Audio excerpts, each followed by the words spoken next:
Hello everyone. तो आज की वीडियो में हम स्टडी करेंगे अबाउट थायराइड ग्लैंड और थायराइड ग्लैंड कौन कौन से हमारे हार्मोन्स को रिलीज़ करता है और इनके हार्मोन्स के क्या क्या फंक्शन है वो सब हम आज डिस्कस करेंगे। तो जैसा कि आप देख सकते हैं ये है हमारा थायराइड ग्लैंड का स्ट्रक्चर। तो इसकी हम बेसिक्स इन्फॉर्मेशन लेते हैं कि जो थायराइड ग्लैंड है ये हमारी बॉडी का लार्जेस्ट एंडोक्राइन ग्लैंड है। ये क्या है, हमारी बॉडी का लार्जेस्ट एंडोक्राइन ग्लैंड जो होता है ये हमारा थायराइड ग्लैंड होता है और ये बटरफ्लाई शेप्ड का होता है। लाइक आप देख सकते हैं कि यहाँ पे इसके 2 लोब्स हैं और बीच में से ये कनेक्टेड है। तो इसके 2 लोब्स होते हैं, लेफ्ट लोब और राइट लोब, जो कि कंसिस्ट करता है हमारी बटरफ्लाई शेप का, ये बन जाता है। और यहाँ पे ये कनेक्टेड होता है बाय इस्थमस। इस्थमस के साथ ये जो है हमारे राइट एंड लेफ्ट लोब ये कनेक्टेड रहते हैं।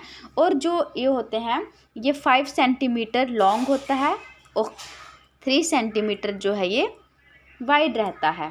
और इसकी लोकेशन कहाँ पे होती है? अब जो लोकेशन होती है ये हमारे नेक में प्रेजेंट होता है, लैरिंक्स और ट्रैकिया के इन फ्रंट ऑफ। लाइक आप देख सकते हैं कि यहाँ पे पीछे ये हमारा लैरिंक्स है, ये हमारा ट्रैकिया, और ट्रैकिया और लैरिंक्स के बीच में ये आगे की तरफ ये प्रेजेंट रहता है।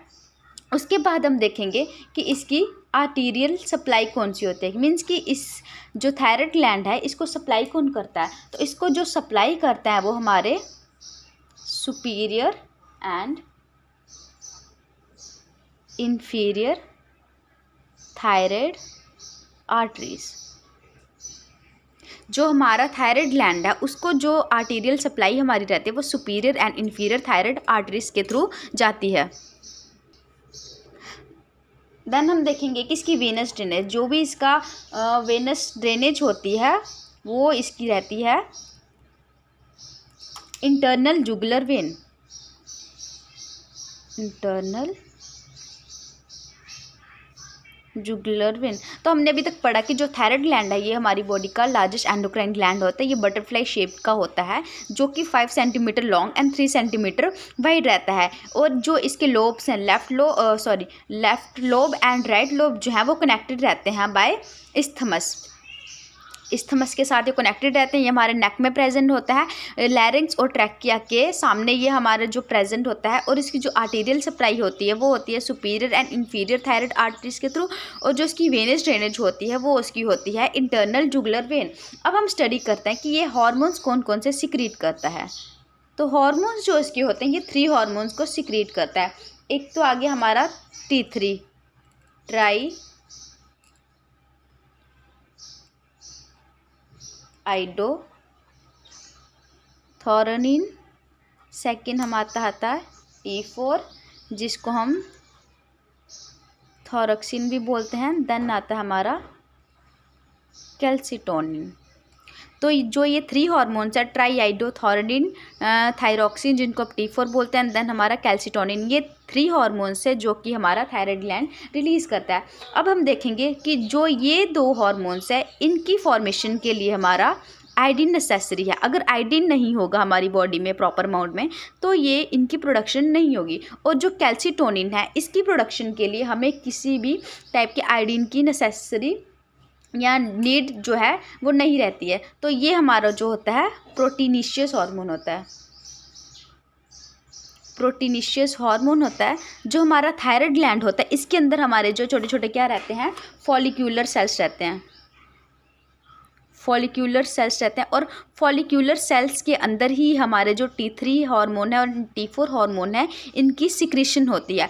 और जो फॉलिक्यूलर सेल्स होते हैं इनके अंदर हमारे क्या रहते हैं, पैराफॉलिक्यूलर सेल्स। पैराफॉलिक्यूलर सेल्स, और इनको हम सी सेल्स भी बोलते हैं। उन सी सेल्स या पैराफॉलिक्यूलर सेल्स के अंदर हमारी जो है कैल्सिटोनिन की प्रोडक्शन होती है। अब हम देखेंगे कि जो फंक्शंस होते हैं हमारे functions of T4 and T3, ये क्या करते हैं, हमारे इंक्रीज करते हैं हमारे BMR को, जो हमारा बेसल मेटाबॉलिक रेट होता है उसको ये क्या करते हैं, इंक्रीज करते हैं। और ये क्या करते हैं, हमारे हीट की प्रोडक्शन के लिए रिस्पॉन्सिबल होते हैं। देन ये क्या करते हैं, जो कि मेटाबॉलिज्म होता है हमारा, metabolism of proteins, carbohydrates and fats. और ये क्या होते हैं, नेसेसरी होते हैं हमारी growth of skeletal and nervous tissue. और ये क्या करते हैं कि रिस्पॉन्सिबल होते हैं हमारे थर्मो रेगुलेशन में, थर्मो रेगुलेशन के लिए रिस्पॉन्सिबल होते हैं। और इस जो थायराइड ग्लैंड का इसको हम क्या बोलते हैं, थर्मोस्टेट ऑफ द बॉडी। जो हमारा थायराइड ग्लैंड है इसको हम क्या कहते हैं, थर्मोस्टेट ऑफ द बॉडी भी बोलते हैं। देन हम डिस्कस करते हैं अबाउट कैल्सिटोनिन। कैल्सिटोनिन जैसे कि हमने पहले भी पढ़ा कि जो कैल्सिटोनिन होता है इनको सी सेल या जो पैरा फॉलिकुलर सेल्स होते हैं वो इसको सिक्रीट करते हैं। और ये नॉन आयोडाइज्ड होता है कि इसकी जो सिक्रीशन या प्रोडक्शन है उसके लिए आयोडीन की ज़रूरत नहीं होती है। अब ये हमारी बॉडी में कैसे फंक्शन करता है, ये हमारे क्या करता है कि हमारे जो lower the blood calcium level, कि जो हमारी ब्लड में कैल्शियम लेवल होता है उसको ये कम करता है। ये कम कैसे करता है, 2 वे से करता है। एक तो क्या करता है कि ये इंक्रीज कर देता है storage of calcium in bones, कि क्या अगर हमारी बॉडी में या हमारे ब्लड में क्या कैल्शियम लेवल इंक्रीज़ हो जाता है तो ये क्या करता है कि हमारा जो ब्लड कैल्शियम लेवल है उसको हमारी बोन्स में शिफ्ट कर देता है या हमारे टिट्स में हमारे जो कर देता है। उसके बाद देन ये क्या करता है कि इनहिबिट करता है reabsorption, inhibit reabsorption of calcium in renal tubules.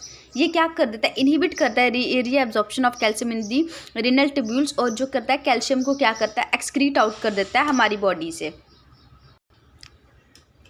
Then हम देखेंगे जो कि ग्वाइटर हो जाता है, हमारे थायराइड ग्लैंड की जो एनलार्जमेंट हो जाती है उसको हम क्या बोलते हैं, ग्वाइटर बोलते हैं। अब कुछ लोग बोलते हैं कि अगर हमारी बॉडी में हाइपोसिक्रेशन हो रही है, हाइपर सिक्रेशन हो रही है हमारे थायरॉक्सिन या हमारे टेट्राहाइड्रोथोरिन की, तो उसकी वजह से जो है कि ग्वाइटर की फॉर्मेशन होती है। बट ऐसा नहीं है कि जब हमारी बॉडी में क्या होता है कि आयोडीन की डेफिशिएंसी हो जाती है उस वजह से क्या होता है कि ग्वाइटर की फॉर्मेशन हो जाती है, कि यहाँ जो हमारा थायराइड ग्लैंड होता है उसकी क्या होता है, एनलार्जमेंट हो जाती है। कि जब हमारी बॉडी में क्या होगा कि आयरन की अगर डेफिशिएंसी हो जाएगी तो जो हमारी वो है TSH है वो रिलीज़ हो जाएगा, उस अमाउंट में रिलीज़ हो जाएगा। और फिर हमारी बॉडी कंपनसेट करने के लिए क्या करेगी कि जो उसके थायराइड के फॉलिकल्स हैं वो इंक्रीज़ कर जाएंगे, साइज़ भी उनका इंक्रीज़ हो जाएगा। तो इसकी वजह से क्या होगा कि जो थायराइड ग्लैंड है वो इंक्रीज़ हो जाएगा और उसकी वजह से ही हमारी एनलार्जमेंट हो जाएगी। अब हम फिर से अपने जो टॉपिक पढ़ा उसको समराइज़ करेंगे। तो आज हमने पढ़ा अबाउट थायराइड ग्लैंड, कि जो थायराइड ग्लैंड होता है हमारा लार्जेस्ट एंडोक्राइन ग्लैंड होता है। इसका आप स्ट्रक्चर्स यहाँ पे देख सकते हैं कि ये हमारे जो है नेक में प्रेजेंट होता है in front of लैरिंग्स and trachea, है ना। और ये क्या होता है, बटरफ्लाई शेप का होता है, कंसिस्ट ऑफ 2 लोब्स, एक इसकी लेफ्ट लोब होगी, एक इसकी राइट लोब होगी। और जो लोब्स होंगी या कनेक्टेड होंगी थ्रू इस्थमस। और जो इसका स्ट्रक्चर होता है 5 सेंटीमीटर लॉन्ग होगा एंड 3 सेंटीमीटर वाइड होगा। उसके बाद जो इसकी आर्टीरियल सप्लाई होगी वो होगी सुपीरियर एंड इन्फीरियर। जो थायराइड आर्टरीज हैं वो हमारे थायराइड ग्लैंड को आर्टीरियल ब्लड सप्लाई कर। देन वीनस ड्रेनेज जो इसकी होगी वो होगी इंटरनल जुगुलर वेन में। और अब हम स्टडी करेंगे इसके मतलब हार्मोन्स के बारे में, जैसा कि हमने पढ़ा कि थायरॉक्सिन, T4 या इसको टेट्राआइडोथोरिनिन भी बोलते हैं। देन ट्राईआइडोथोरिनिन जिसको हम T3 बोलते हैं। देन हमारा आता है कैल्सिटोनिन। और जो T4 एंड T3 है इनकी फॉर्मेशन के लिए आयोडीन नेसेसरी होता है। और ये कहाँ पे बनते हैं, मेड इन फॉलिकुलर सेल। जो हमारा थायराइड ग्लैंड होता है उसके अंदर हमारे फॉलिकुलर सेल्स प्रेजेंट होंगे, वो फॉर्मेशन करेंगे हमारे T4 एंड T3 हार्मोन की। देन कैल्सिटोनिन क्या होता है, नॉन आयोडाइज्ड होता है और ये प्रोटीनिशियस हार्मोन होता है। और जो हमारे फॉलिकुलर सेल्स के अंदर पैराफॉलिकुलर सेल्स होते हैं या उनको C सेल्स भी बोलते हैं, वो हेल्प करते हैं हमारी secretion of calcitonin. Then functions of T4 and T3, ये क्या करते हैं, increase the basal metabolic rate and heat production. Then regulating metabolism of carbohydrates, proteins and fats. Then essential for the normal growth and development of the skeletal and nervous tissue. they are mainly responsible for thermoregulation in the body. The thyroid gland is therefore also known as thermostat of the body. Then हम करेंगे calcitonin जो secrete करते हैं वो parafollicular sales हैं हमारे सी sales से secrete होते हैं और ये क्या करते हैं हमारे lowers the blood calcium level. एक तो क्या टू वे से करते हैं, ये क्या करते हैं increase storage of calcium in the bones. अगर ब्लड में कैल्शियम लेवल इंक्रीज हो रहा है तो ये क्या कर देंगे कि हमारा जो कैल्शियम है वो हमारी बोन्स में स्टोर कर देंगे। देन क्या करेंगे inhibit reabsorption of calcium in renal tubules की रीनल ट्यूब्यूल्स में रीएब्जॉर्प्शन को इनहिबिट कर देंगे और इसकी एक्सक्रीशन को ज़्यादा करेंगे। देन ग्वाइटर क्या होता है एनलार्जमेंट ऑफ थायराइड ग्लैंड। अब ये it is not because of hypo और hyper secretion of thyroxine but it is due to the deficiency of iodine in food. कि ये क्या होता है कि अगर हाइपो या हाइपर सिक्रीशन हो रही है हमारी थायरॉक्सिन की उस वजह से नहीं होता, बट क्यों होता है कि ये जब हमारी बॉडी में डेफिशिएंसी हो जाती है आयोडीन की उस वजह से हमारा जो है एनलार्जमेंट हो जाती है हमारे थायराइड ग्लैंड्स की। अब क्या होता है ये कैसे होता है कि जब इंक्रीज़ हो जाएगी हमारे थायराइड स्टिमुलेटिंग हार्मोन की, जब हमारी बॉडी को प्रॉपर अमाउंट में आयोडीन नहीं मिलेगा तो उस टाइम पे हमारी जो है थायरॉक्सिन एंड ट्राईआइडोथोरिडीन की फॉर्मेशन नहीं हो पाएगी। उस टाइम क्या होगा कि जो हमारा थायराइड स्टिमुलेटिंग हार्मोन है जो कि हमारी एंटीरियर पिट्यूटरी रिलीज़ करेगी वो स्टिमुलेट करेगी हमारे थायराइड ग्लैंड को। तो हमारा थायराइड ग्लैंड क्या रहेगा कि जो नंबर ऑफ फॉलिकल्स और साइज ऑफ थायराइड ग्लैंड क्या होगा वो इंक्रीज़ करेगा ताकि वो अपने हार्मोन्स हैं उनकी सिक्रीशन को कर सके। तो पर वो नहीं हो पाता क्योंकि आयोडीन की डेफिशिएंसी हो तो हमारे हार्मोन्स की सिक्रीशन नहीं हो पाएगी। तो इस वजह से क्या होगा कि हमारी जो एनलार्जमेंट होएगी वो हो जाएगी हमारे थायराइड ग्लैंड की। तो उसी को हम क्या कहते हैं ग्वाइटर। Thank you. तो आज का हमारा इतना ही टॉपिक था।